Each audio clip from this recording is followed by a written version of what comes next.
Bonjour à tous, ravi de vous retrouver ce matin. Nous continuons notre présentation des 6 niveaux du management. Dans l'émission précédente, nous avons abordé les 3 premiers niveaux, à savoir manager en première ligne, manager des managers et manager fonctionnel.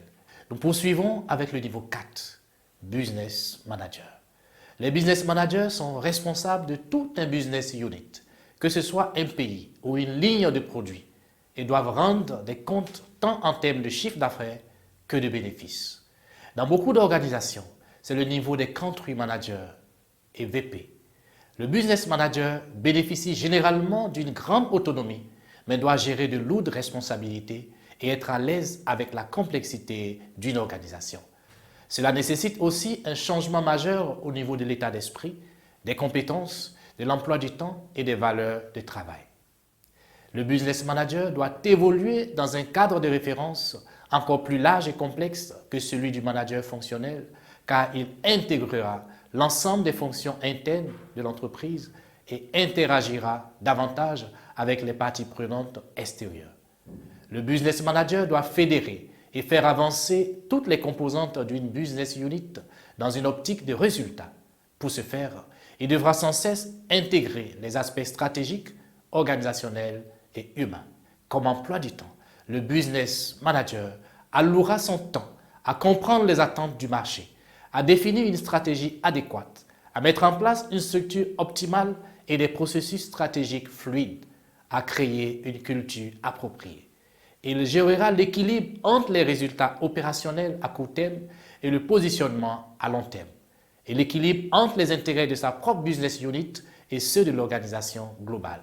Comme valeur de travail, ce sera l'ouverture, la flexibilité, la détermination et le leadership. L'enjeu majeur pour le business manager sera de faire avancer toute son organisation. Niveau 5, groupe manager. Ce niveau est subtil mais souvent frustrant. Les groupes managers supervisent plusieurs business managers et n'ont que peu de prise sur la réalité des affaires. Ils doivent allouer les ressources entre les business units, gérer une stratégie de portefeuille et coacher les business managers sans marcher sur leur plate-bande. Dans les organisations, c'est le niveau des directeurs de région ou exécutifs ou senior VP. C'est dans leur rang que l'organisation identifiera les futurs candidats au poste de CO. L'état d'esprit, le groupe manager doit lâcher prise par rapport à une prise directe sur la stratégie et le business. Dorénavant, son rôle est de valider la stratégie de ses business managers, mais pas de la définir à leur place. Il s'agit comme relais entre le CO et les business units. Comme compétence, le groupe manager doit identifier les futurs business managers parmi les managers fonctionnels, coacher les business managers, arbitrer les demandes des business units en termes de ressources, gérer le portefeuille d'activités en ligne avec la vision globale de l'entreprise et être à l'aise avec la partie émergée de l'organisation. Comme emploi du temps, le groupe manager allouera son temps à faire en sorte que le portefeuille des business units soit optimalisé et en ligne avec la stratégie globale du groupe. En collaboration avec le CO, il préparera le futur de l'organisation. Comme valeur de travail, ce sera l'influence plutôt que le contrôle, anticipation et arbitrage.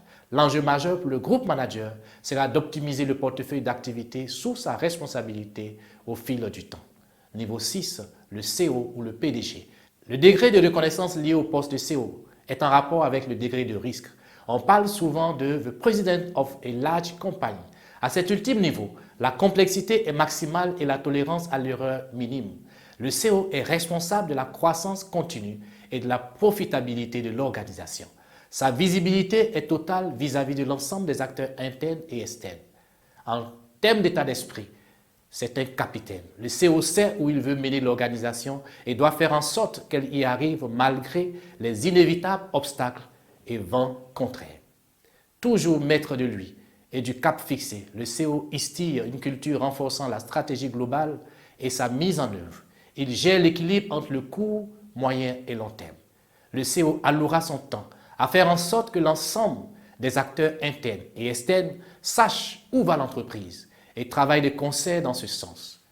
Plus que quiconque, il pose inlassablement des questions, écoute, met en perspective, anticipe, confronte, communique.